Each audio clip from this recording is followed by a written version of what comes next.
আজকের এই ভিডিও শুরু করার আগে প্রথমেই ধিক্কার জানাই সেই সন্ত্রাসবাদীদের, যারা নির্বিচারে গুলি চালিয়ে নিরীহ কিছু পর্যটককে হত্যা করে নিজেদের স্বার্থসিদ্ধি কায়েম করার চেষ্টা করেছে। কাপুরুষের মতো এই রকম হত্যাকারী সন্ত্রাসবাদীদের প্রবল ধিক্কার। আর সেই সব পরিবার যারা নিজেদের প্রিয়জনকে শুধুমাত্র বেড়াতে গিয়ে হারিয়েছেন, তাদের প্রতি সমবেদনা জানানোর আজকে আমার কোনো ভাষা নেই। দৃঢ় বিশ্বাস ভারতবর্ষ এর সঠিক জবাব দেবে এবং এই সন্ত্রাসবাদী পৃথিবী থেকে নির্মূল হবে, এই আশা করেই আজকের আমার এই ভিডিও শুরু করছি। আর আজকের আমার এই পর্বে দেখাবো দিল্লির সমস্ত দ্রষ্টব্যস্থান। আজকে 22 তারিখ, আমরা আছি 21 তারিখ, আজকে 21 তারিখ। আজকে আমরা এখন দিল্লি পৌঁছালাম, দুদিন আগ্রা আর দুদিন বৃন্দাবন কাটিয়ে। বৃন্দাবনে অস্বাভাবিক ভিড়, ব্লক কিছু করা সম্ভব হয়নি এবং করার চেষ্টাও করেছি, অত্যাধিক ভিড়। এখন আমরা দিল্লি ঢুকছি। প্রথম আমাদের আজকে দ্রষ্টব্যস্থান দিল্লির অন্যতম সুন্দর অক্ষরধাম টেম্পল। চলুন ভেতরে ঢুকি। ভেতরে মোবাইল অ্যালাউ নয়, যতটা দেখাতে পারবো নিয়ে যাচ্ছে। নর্থ ইন্ডিয়া ভ্রমণে বেরিয়ে প্রথম দুদিন আগ্রা আর তারপরে দুদিন বৃন্দাবন কাটিয়ে আজকে আমাদের গন্তব্য ছিল দিল্লি। আর এই দিল্লি বৃন্দাবন থেকে আসার পথে আমরা প্রথমেই ঢুকলাম অক্ষরধাম টেম্পল। আজকে আমার এই পর্বে দেখাবো দিল্লির সমস্ত টুরিস্ট স্পট, কীভাবে যাবেন, কোন কোন জায়গা কিভাবে ঘুরবেন, আর তার সমস্ত বিস্তারিত তথ্য। আর এই দিল্লি ভ্রমণ শুরু করছি আজকে অক্ষরধাম টেম্পলকে নিয়ে। অক্ষরধাম টেম্পল বা দিল্লির স্বামীনারায়ণ অক্ষরধাম মন্দির গিনেস বিশ্ব রেকর্ড অনুযায়ী বিশ্বের সবচেয়ে বড় সর্বাঙ্গীন হিন্দু মন্দির। পরিপূর্ণ ভারতীয় সংস্কৃতি ও স্থাপত্যের ধাঁচে তৈরি অপূর্ব এই অক্ষরধাম মন্দির। বোচা সন্ন্যাসী শ্রী অক্ষর পুরুষোত্তম স্বামীনারায়ণ সংস্থার গুরু প্রমুখ স্বামী মহারাজের অনুপ্রেরণায় এই মন্দিরটি তৈরি করা হয়। বাস্তুশাস্ত্র আর পঞ্চতন্ত্র শাস্ত্রের সমস্ত রীতি মেনে গোটা মন্দিরটি গঠিত হয়। আর বহু বছর ধরে কাজ চলার পর অবশেষে 2005 সালে মন্দির সম্পূর্ণ হয় আর পর্যটকদের জন্য খুলে দেওয়া হয়। মন্দিরের মূল অংশটি প্রায় 141 ফুট উঁচু, 316 ফুট চওড়া আর 356 ফুট লম্বা। আর মন্দিরের মধ্যে রয়েছে 234টি পিলার, 9টি বিশাল গম্বুজ আর 20,000 মূর্তি হিন্দু দেবদেবী সাধু আচার্যদের স্থাপত্য। গোটা মন্দিরটি রাজস্থানের গোলাপি বেলেপাথর আর ইতালীয় কারারা মার্বেল দিয়ে তৈরি করা হয়েছে। উল্লেখযোগ্য, মন্দির তৈরিতে স্টিল বা কংক্রিট ব্যবহার করা হয়নি। হিন্দু সংস্কৃতি ও ভারতের ইতিহাসকে মিলিয়ে মন্দিরের বহু অংশে হাতির স্থাপত্য বানানো হয়েছে। আর প্রতিটি হাতির স্থাপত্যের ওজন প্রায় 300 টন। অক্ষরধাম মন্দিরের ভেতরে মোবাইল বা ক্যামেরা একেবারে নিষিদ্ধ, যার জন্য সম্পূর্ণ ছবি বাইরে থেকে তুলে আপনাদের সামনে তুলে ধরেছি। কোনোভাবেই ভেতরের ছবি তোলা সম্ভব ছিল না। আর দিল্লি ভ্রমণে এসে অবশ্যই ঘুরে নিন এই অক্ষরধাম টেম্পল। আমাদেরও প্রথম গন্তব্য ছিল অক্ষরধাম টেম্পল, আর তারপরেই আমরা চলে গেছিলাম দিল্লির ইতিহাস আর তার সংস্কৃতির সাথে জুড়ে থাকা পুরনো দিল্লির চাঁদনি চক মার্কেটের কাছে আর ওল্ড দিল্লি স্টেশনের কাছে সেই বিখ্যাত দুর্গ, বহু যুগ যুগ ধরে ইতিহাসের সাথে জড়িয়ে থাকা সেই রেড ফোর্ট দেখতে। আমাদের দ্বিতীয় গন্তব্য রেড ফোর্ট। দিল্লি ভ্রমণে এসে প্রথম দিন আপনি অক্ষরধাম টেম্পল দেখে চলে আসুন রেড ফোর্ট দেখতে।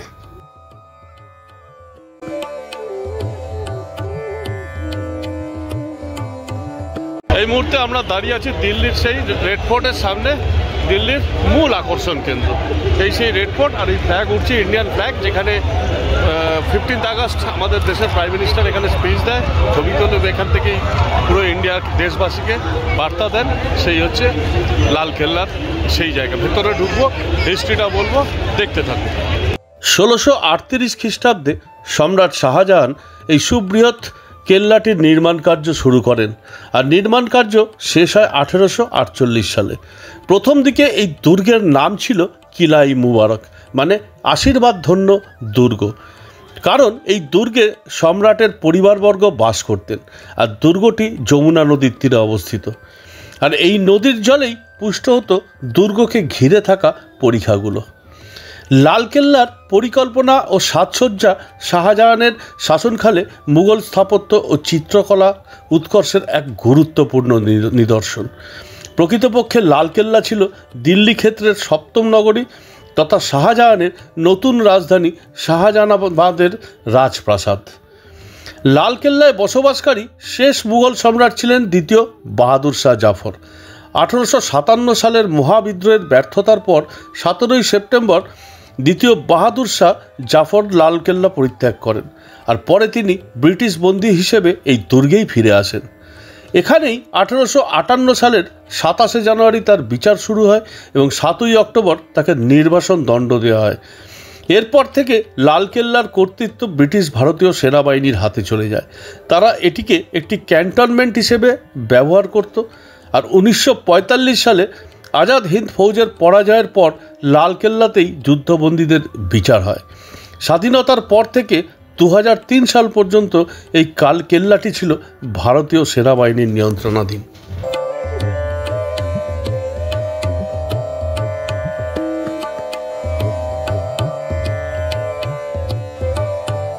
দিল্লির অন্যতম দ্রষ্টব্যস্থান এই লালকেল্লা আজকের দিনের ভেতরে ভীষণই কমার্শিয়াল। বেশ কিছু মার্কেট, রেস্টুরেন্ট এবং আরও কিছু কিছু ভালো খাবার বা থাকার জায়গার তৈরি হয়েছে। ইতিহাসের সাথে সাথে এখানে আধুনিকতার ছোঁয়াও লেগেছে ভীষণভাবে। আর প্রতি বছর এইখানে 15ই আগস্ট স্বাধীনতা দিবস উপলক্ষে ভারতের প্রধানমন্ত্রী জাতীয় পতাকা উত্তোলন করেন এবং জাতির উদ্দেশ্যে ভাষণ দেন। লালকেল্লা প্রত্যেক দিন সন্ধ্যাবেলায় লাইট অ্যান্ড সাউন্ড শোয়ের মাধ্যমে মুঘল ইতিহাসের প্রদর্শন হয় এবং এটা কিন্তু অসাধারণ। এবং ভারতের স্বাধীনতা সংগ্রামে শহীদদের স্মৃতিতে একটি জাদুঘরও রয়েছে। আর এই জাদুঘর ছাড়াও রয়েছে একটি পুরাতাত্ত্বিক জাদুঘর আর ভারতীয় যুদ্ধ স্মারক সংগ্রহালয়।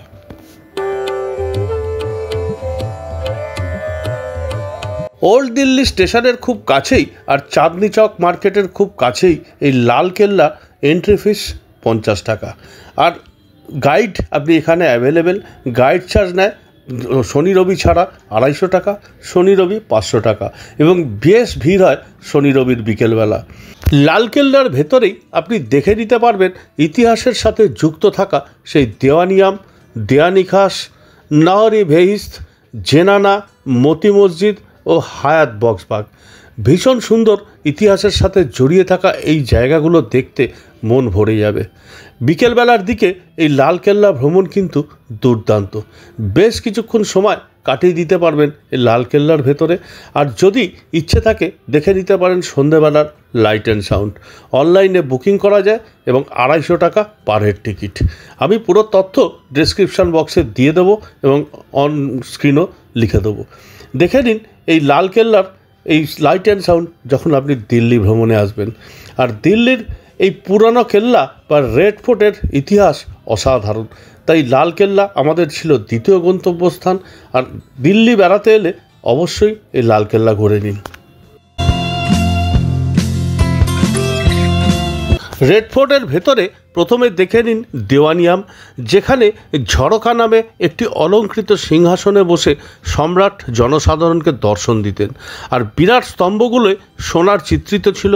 সোনা ও রূপোর রেলিং দিয়ে সাধারণকে সিংহাসন থেকে পৃথক রাখা হতো।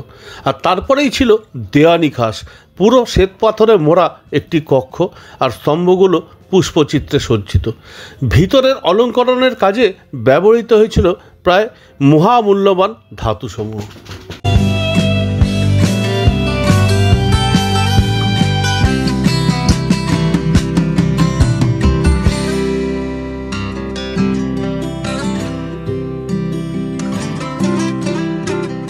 এই রেড ফোর্টের প্রাসাদের ভেতরেই অবস্থিত জেনানা বা মহিলাদের বাসস্থান। ছোট কক্ষটির নাম মুমতাজ মহল এবং অপরটির নাম রংমহল। রংমহল তার চাকচিক্যময় অলঙ্কৃত সিলিং এবং নহরি বেহিস্তের জলধারা পুষ্ট শ্বেত পাথরের জলাধার জন্য প্রসিদ্ধ ছিল। রেড ফোর্ট দেখে বেরিয়ে ঘুরে নিতে পারেন চাঁদনি চক মার্কেট। আর রাস্তায় সামনেই পড়বে সেই বিখ্যাত জামা মসজিদ। ঘুরে দেখে নিতে পারেন এই বিখ্যাত জামা মসজিদও। চাঁদনি চক মার্কেটের একদম কাছেই এই জামা মসজিদের ইতিহাসও কিন্তু বিখ্যাত। আর ভীষণ সুন্দর এই পুরো জামা মসজিদের স্থাপত্য দেখবার মতো। তাই দিল্লি ভ্রমণে রেড ফোর্ট থেকে বেরিয়ে ঘুরে দেখে নিন এই জামা মসজিদও। আমাদের পরবর্তী গন্তব্য ছিল বিড়লা টেম্পল। পশ্চিম দিল্লিতে অবস্থিত এই বিড়লা মন্দির দেখবার মতো। আর এই অঞ্চল দিল্লির ভীষণ পজ এরিয়া এবং ভীষণ সুন্দর। বিড়লা মন্দিরের স্থাপত্য দেখবার মতো। তাই দিল্লি ভ্রমণে এসে অবশ্যই ঘুরে দেখে নেবেন বিড়লা মন্দির, আর তার পাশে সেই বিখ্যাত বাঙালির আবেগে জড়িয়ে থাকা দিল্লি কালীবাড়ি। অন্যতম সেরা স্পট বিড়লা মন্দির। ভেতরে মোবাইল অ্যালাউ নেই, বাইরে থেকে দেখাচ্ছি। এটা যারা সাইট সিইং করবেন দিল্লির লোকাল, এটা তার মধ্যে থাকে। এবং এর ভেতরে একটা হ্যাঙ্গিং গার্ডেন আছে, ভীষণ সুন্দর। চলুন ভেতরে যাই, ছবি তুলতে দেবে না, দেখে আসি। দিল্লির অন্যতম আকর্ষণ এই বিড়লা মন্দির। আর এই মন্দিরের অধিষ্ঠাত্রী দেবী হলেন লক্ষ্মীনারায়ণ এবং বিষ্ণু এবং তার স্ত্রী লক্ষ্মী। মন্দিরটি মহাত্মা গান্ধী উদ্বোধন করেছিলেন। আর গান্ধীজি নিশ্চিত করেছিলেন যে সকল বর্ণের সদস্যদের মন্দিরের প্রবেশের অনুমতি দেওয়া হবে। 1933 থেকে 1939 সালের মধ্যে নির্মিত হয়েছিল এই বিড়লা মন্দির।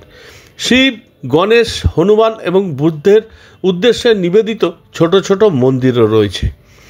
এটি দিল্লিতে নির্মিত প্রথম হিন্দু মন্দির এবং বিড়লা পরিবার কর্তৃক নির্মিত হওয়ার কারণে এটিকে প্রায়শই বিড়লা মন্দির বলা হয়। মন্দিরটি প্রায় 3 হেক্টর জুড়ে অবস্থিত। অনেক মন্দির, ঝর্ণা এবং হিন্দু জাতীয়তাবাদী ভাস্কর্য সহ একটি বিশাল বাগান দ্বারা সজ্জিত। লক্ষ্মীনারায়ণকে উৎসর্গীকৃত মন্দিরটির নির্মাণ শুরু হয় 1933 সালে, যা শিল্পপতি ও সমাজসেবক বিড়লা পরিবারের বলদেওদাস বিড়লা এবং তার পুত্র যুগল কিশোর বিড়লা দ্বারা নির্মিত হয়েছিল। তাই মন্দিরটিকে বিড়লা মন্দির নামেও বিশেষভাবে পরিচিত।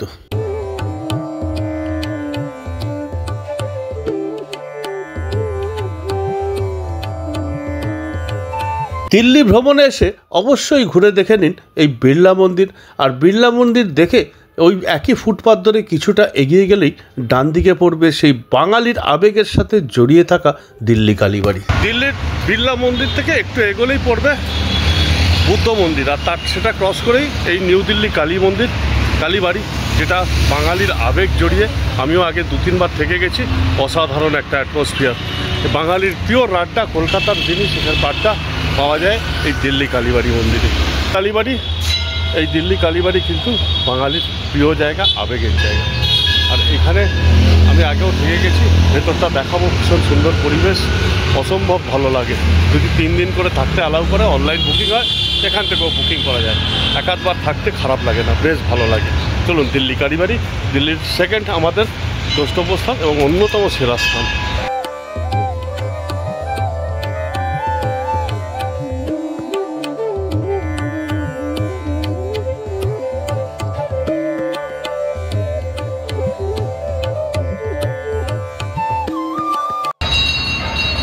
এখানে এই দিল্লি কালীবাড়ি বুকিংয়ের অফিস। এখানে অনলাইনেও বুক করা যায়। এই কালী মন্দির, দিল্লি কালীবাড়ি, এই মন্দির বিখ্যাত মন্দির। অসম্ভব সুন্দর পরিবেশ। এই গলি দিয়ে এখান দিয়ে রেসিডেন্সের অনেক পরিবর্তন হয়ে গেছে, কিন্তু দিল্লি কালীবাড়ি আছে। দুর্দান্ত অন্যরকমতে থাকার ব্যাপারটা আমি জেনে নিয়েছি। এখানে এখন সব এসি রুম করে দিয়েছে। 1400 টাকা করে পার রুম। ডবল শেয়ারিংও আছে, 4 শেয়ারিংও আছে। আর এখানে খাওয়ার সিস্টেম খুব ভালো। আর 150 টাকা করে কুপন কেটে খাওয়া, সকাল মানে লাঞ্চ, ডিনার, আর তারপরে ব্রেকফাস্টের জন্য আলাদা। চলুন মন্দিরটা ঢুকি। চেঞ্জ হয়ে গেছে, এখানে এখন থাকার ব্যবস্থাটাও একটু অন্যরকম হয়ে গেছে। আগে অনলাইনে ছিল না, তখন আগে ফোন করে বা চিঠি লিখে এদের থেকে কনফার্মেশন নিতে হতো। এখন আপনি বুক করতে পারেন ডাইরেক্ট ফোন করে বা অনলাইনেও, কিন্তু থাকার জন্য এবং ভীষণ সুন্দর পরিবেশ, অসম্ভব। ক্রমবর্ধমান প্রবাসী বাঙালির জনগোষ্ঠীর কয়েক বছর দাবির পর লক্ষ্মীনারায়ণ মন্দিরের পাশে নতুন মন্দির মার্গে 1 একর জমি বরাদ্দ হয়। আর তার কিছুদিনক্ষণ পরেই দেবী কালীর ছোট্ট নজিরবিহীন মন্দির নির্মিত হয়। সেখানে কলকাতার কালীঘাট কালী মন্দিরের মতো একটি প্রতিমা প্রতিষ্ঠিত হয়। 1935 সালে সুভাষচন্দ্র বসু প্রথম সভাপতি হিসেবে মন্দির কমিটি গঠন করেন এবং প্রথম মন্দির ভবনটি উদ্বোধন করেন স্যার বিচারপতি মন্মথনাথ মুখার্জি। এরপর কর্তৃপক্ষ দর্শনার্থী আর অতিথিদের জন্য একটি ভবন স্থাপন করে। বাঙালি পর্যটকরা সেখানে থাকার জন্য কক্ষ বা ডরমিটরি বুক করতে পারেন। দিল্লি কালীবাড়িতে একটা পুরাতন এবং সমৃদ্ধ গ্রন্থাগারও রয়েছে। দিল্লি কালীবাড়ির দুর্গাপুজো প্রাচীন এবং দিল্লির বুকে সবথেকে জনপ্রিয় দুর্গাপুজোর মধ্যে একটি। 1925 সালে শুরু হয়েছিল এই দুর্গাপুজো। দিল্লি কালীবাড়িতে থাকার ব্যবস্থাও কিন্তু বেশ সুন্দর। আগেও আমার এখানে থাকার অভিজ্ঞতা রয়েছে, আর এখন এখানে কিন্তু থাকা বেশ সুন্দর। 1400 টাকায় এসি রুম এবং সবই প্রায় এসি রুম বুক করার সমস্ত ব্যবস্থা আছে এবং পুরোটাই আমি ডেসক্রিপশানে দিয়ে দেবো কীভাবে বুক করতে হয়, ফোন নাম্বার সহ। দিল্লি কালীবাড়ি দেখে আমরা বেরিয়ে পড়লাম আমাদের পরের গন্তব্য। আর পরের গন্তব্য ছিল সেই বিখ্যাত আরেক নস্টালজিক জায়গা, আমাদের সকলের প্রিয় প্রাক্তন প্রধানমন্ত্রী ইন্দিরা গান্ধীর বাড়ি, যেটা এখন ইন্দিরা গান্ধী মেমোরিয়াল মিউজিয়াম। চলুন দেখি। আমরা এসে পৌঁছালাম দিল্লির সমস্ত ভিআইপি প্রাইম মিনিস্টারের হাউস দেখেছি, প্রেসিডেন্ট হাউস দেখে ওখানে গাড়ি দাঁড়াতে দেবে না, সেনা ভবন সব দেখে ইন্দিরা গান্ধী ভবনের কাছে মিউজিয়াম, যেখানে ইন্দিরা গান্ধীকে গুলি করা হয়েছিল, ওই স্থানটাও দেখবো, ছবিও দেখাবো। আগে ভেতরে দেখাই আপনাদের।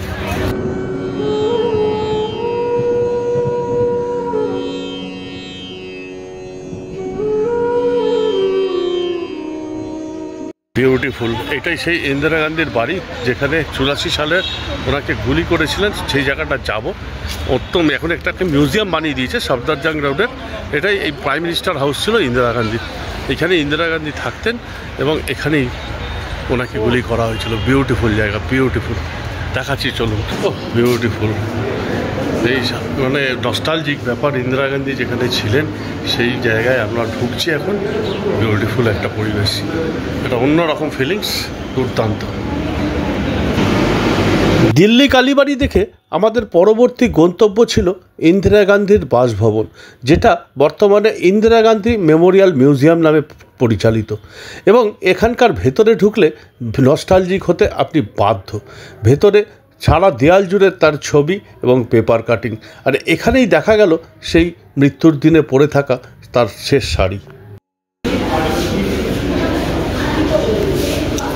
এই যে সেই শাড়ি, যে শাড়িটা পরে ওনার যেদিন গুলি করেছিল সেই দিন এই শাড়িটা উনি পরেছিলেন। এই তার ড্রেস, বিউটি, বাপ রে বাপ, দেখুন সেটা রয়েছে এখন।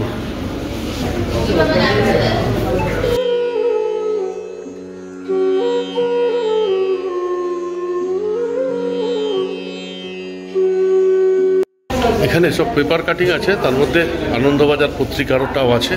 ভারতের ভার আবার ইন্দিরা গান্ধীর।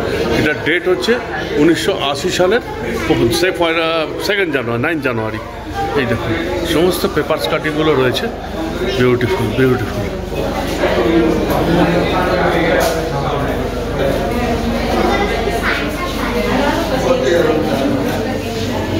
বিউটিফুল। ছোট্ট অরুণ গান্ধী, রাজীব গান্ধী সবার ছবি এখানে আছে, with Rahul and Priyanka. Indira Gandhi with Rahul and Priyanka. এই সেই বাড়ি, অত্যন্ত নস্টালজিক জায়গা। ফুল ফ্যামিলি ছবি। সঞ্জয় গান্ধী, রাজীব গান্ধী, মানেকা গান্ধী, সোনিয়া গান্ধী, প্রিয়ঙ্কা, রাহুল।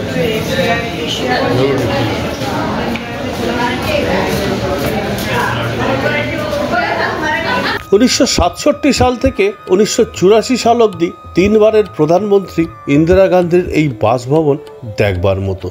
এবং আপনি ফিরে যেতে যাবেন সেই পুরনো দিনের ইতিহাসে। আর এখানেই তার সেই বেডরুম, ড্রয়িং রুম সমস্ত এত সুন্দর পরিপাটি করে সাজানো, যা দেখবার মতো।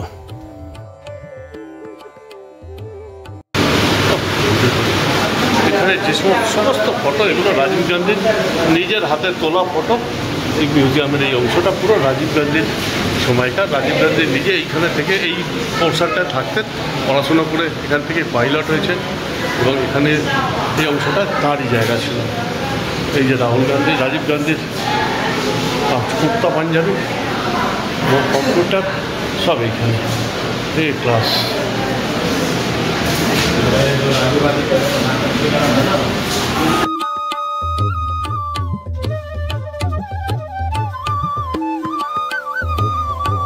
দিল্লি ভ্রমণের অন্যতম দ্রষ্টব্য স্থান এই ইন্দিরা গান্ধী মেমোরিয়াল। ভারতের প্রাক্তন প্রধানমন্ত্রী ইন্দিরা গান্ধীর বাসভবন আর তার মৃত্যুস্থান, যেখানে তাকে গুলিবিদ্ধ হতে হয়েছিল, দেখবার মতো সেই জায়গা।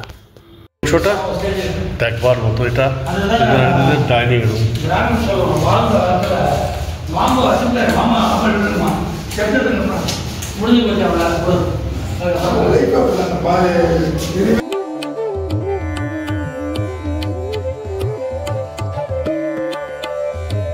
উনিশশো 84 সালের 31শে অক্টোবর ইন্দিরা গান্ধী তদানীন্তন ভারতবর্ষের প্রধানমন্ত্রী তার বাসভবনেই তার নিরাপত্তারক্ষীর গুলিতে নিহত হন। তিনি এই লনেই হাঁটতে হাঁটতে যখন গেটের সামনে যাচ্ছিলেন, তখন তাকে গুলি করা হয় খুব সামনে থেকে তার নিরাপত্তারক্ষীর।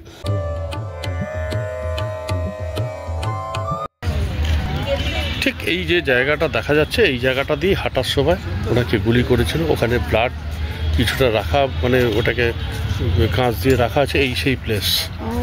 এখান দিয়ে হাঁটতে গিয়ে গুলিটা করেছিল ওখান থেকে তার সিকিউরিটি 84।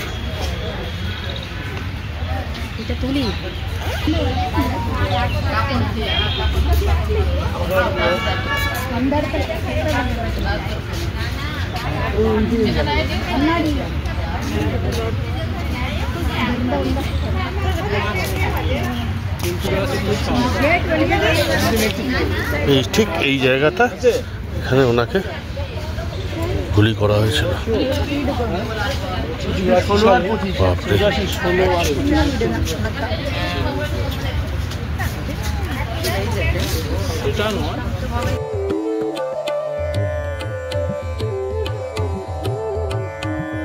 বিখ্যাত সফদরজং রোড। আমরা একটু আগে ইন্দিরা গান্ধীর বাড়ি, যেটা মিউজিয়াম হয়ে গেছে, উনি ছিলেন, ওনার অ্যাসোসিয়েশনের জায়গাটা সব দেখে এলাম। আর উল্টো দিকে এই বাঁ দিকে জিমখানা ক্লাব দিল্লি, এইটা হচ্ছে পুরো সফিস্টিকেটেড জায়গা, মন্ত্রী ভিআইপিদের এরিয়া এবং অসম্ভব সুন্দর জায়গা দিল্লির। বাঁ দিকে কেন্দ্রীয় মন্ত্রী জুয়াল ওরামের বাড়ি, ও বিউটিফুল জায়গা। এই পুরো সফদরজং রোড, বিখ্যাত সেই সফদরজং রোড, এখানে ইন্দিরা গান্ধী থাকতেন, দেখে এসেছি। নস্টালজিক, অসাধারণ, দেখাবো আপনাদের, ভীষণ সুন্দর। আর এই উল্টো দিকেই, এর উল্টো দিকে এই বাঁ দিকে এখানে হচ্ছে জিমখানা। এবার আমরা যাব India Gate, Supreme Court, Parliament House দেখব। দিল্লির মেন জায়গা এটা, অ্যাকচুয়ালি দিল্লির অ্যাডমিনিস্ট্রেশন, দিল্লি আমাদের ক্যাপিটাল, সেই ক্যাপিটালের, দিল্লি ক্যাপিটালের এখানকার মিনিস্টার, যত ভিভিআইপি পার্সনস, তারা বেশিরভাগই এখানেই সফদরজং রোড থাকে। এই সেই জায়গা, বিউটিফুল পজ জায়গা দিল্লি।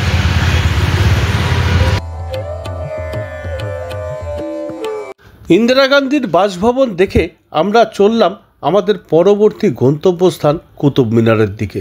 আর তখনই রাস্তায় পড়ল বাঁদিকে সেই বিখ্যাত হসপিটাল এইমস। এইমসের পাশ দিয়ে আমরা পৌঁছে গেলাম কুতুব মিনার।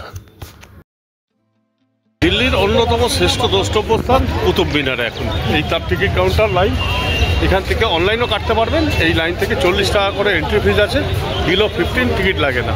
আর উল্টো দিক দিয়ে এন্ট্রান্স। আমরা কুতুব মিনারে ঢুকবো এখন। চলুন, এই টিকিট কেটে আমরা বেরিয়েছি 40 টাকা করে কুতুব মিনারে ঢুকবো।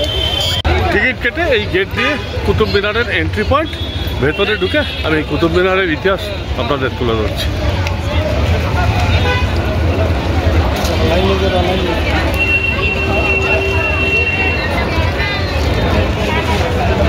দিল্লি ভ্রমণের অন্যতম আকর্ষণ কুতুব মিনার। নতুন দিল্লিতে অবস্থিত কুতুব মিনার একটি স্তম্ভ বা মিনার, যা বিশ্বের সর্বোচ্চ ইট নির্মিত মিনার। দিল্লির সুলতান যুগের প্রথম শাসক কুতুবউদ্দিন আইবেকের নির্দেশে আর 1193 খ্রিস্টাব্দে কুতুব মিনারের নির্মাণ কাজ শুরু হয়।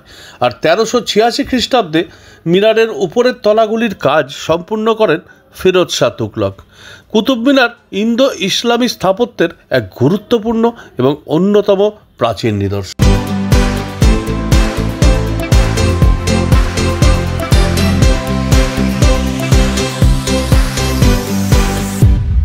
অনুমান করা হয় যে কুতুব মিনারের প্রথম তলা পর্যন্ত 27.5 মিটার পৌঁছানোর অনেক আগেই কুতুবউদ্দিন আইবকের মৃত্যুবরণ হয়। বাকি 3টি তলা গেঁথে তোলেন তার জামাই ইলতুৎমিশ। আর কুতুব মিনারের উচ্চতা 71 মিটার বা 234 ফিট। আর ভূমির অংশের বৃত্তের ব্যাস 14.32 মিটার আর উপরের অংশে 2.7 মিটার। সর্বসমেত সোপান আছে, মানে সিঁড়ির সংখ্যা প্রায় 379টি।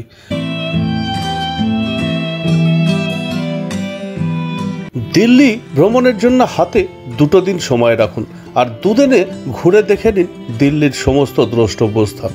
আজকে প্রথম পর্বে আমি তুলে ধরেছিলাম দিল্লির বেশ কিছু দ্রষ্টব্য স্থানের সমস্ত তথ্য। আর আগামী পর্বে আসছি দিল্লির অন্যতম আকর্ষণ কেন্দ্র India gate, parliament house, lotus temple আর আরও অনেক রাজঘাট এবং আরও অনেক কিছু তথ্য নিয়ে। দেখতে থাকুন, আর যদি ভালো লাগে অবশ্যই লাইক, শেয়ার, কমেন্ট করুন আর হ্যাঁ, চ্যানেলটা সাবস্ক্রাইব করুন। আজকের মতো আমার এই প্রথম পর্ব এখানেই শেষ। দেখা হচ্ছে আবার আগামী পর্বে। ভালো থাকবেন। Good night.